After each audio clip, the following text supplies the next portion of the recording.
I always thought our love was one of those rare ones, the kind you read about in novels or watch in movies.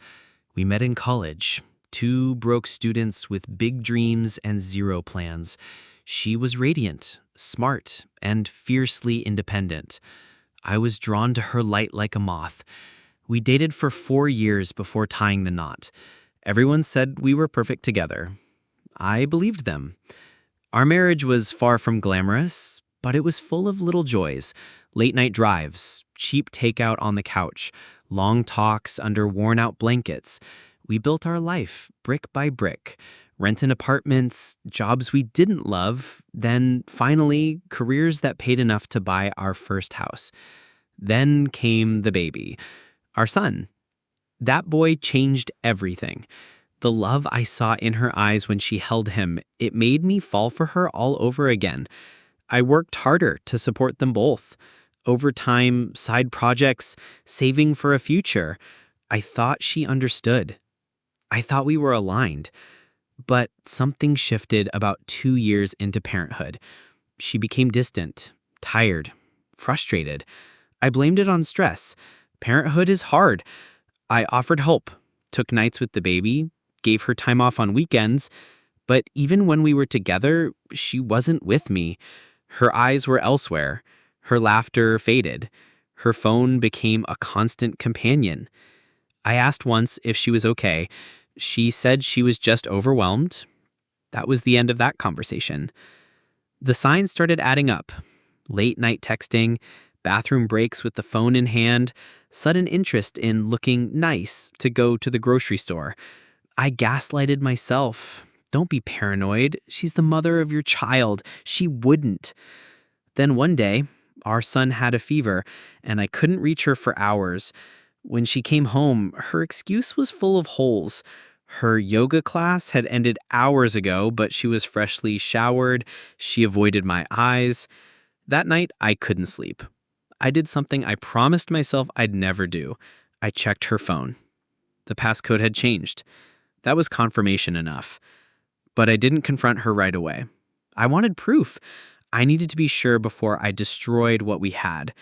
I dug deeper. Emails, cloud backups, an old iPad synced to her phone. And there it was. Messages going back nearly a year. His name was Damien. He was younger, single, a coworker she met during a company retreat.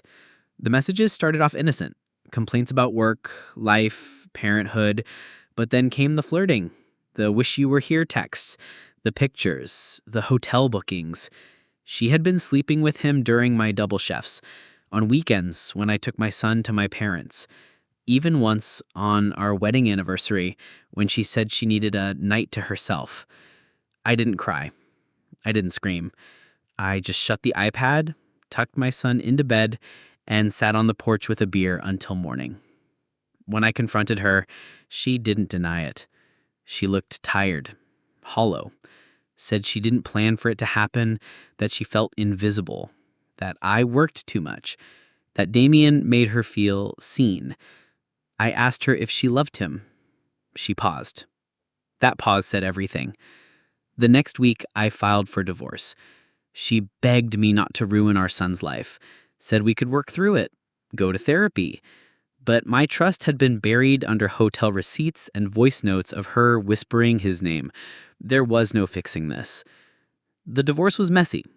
At first, she fought for full custody, claimed I was too emotionally unstable, but the court saw the evidence. I showed every message, every transaction, every lie. Eventually, we settled on shared custody. For the first few months, our son cried every time he had to leave one house for the other. He didn't understand why mommy and daddy weren't together anymore. He didn't know that love can be one-sided, that loyalty doesn't guarantee reciprocation. I moved into a small apartment, started rebuilding.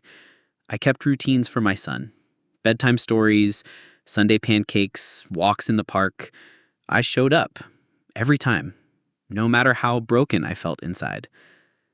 As for her, I heard things: that she and Damien didn't last, that he moved cities, that she started dating someone new.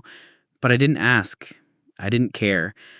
Because the person I once loved, The woman I built a life with was gone long before the papers were signed. I don't hate her anymore. I've learned to carry grief without letting it consume me. I focus on my son, on the love that never wavered. He's the reason I survived this, the reason I smile again. If there's one thing this taught me, it's that betrayal doesn't always come with a warning. Sometimes it hides behind familiarity, routines, and tired smiles. But when truth surfaces, you have a choice: collapse or rise. I chose to rise.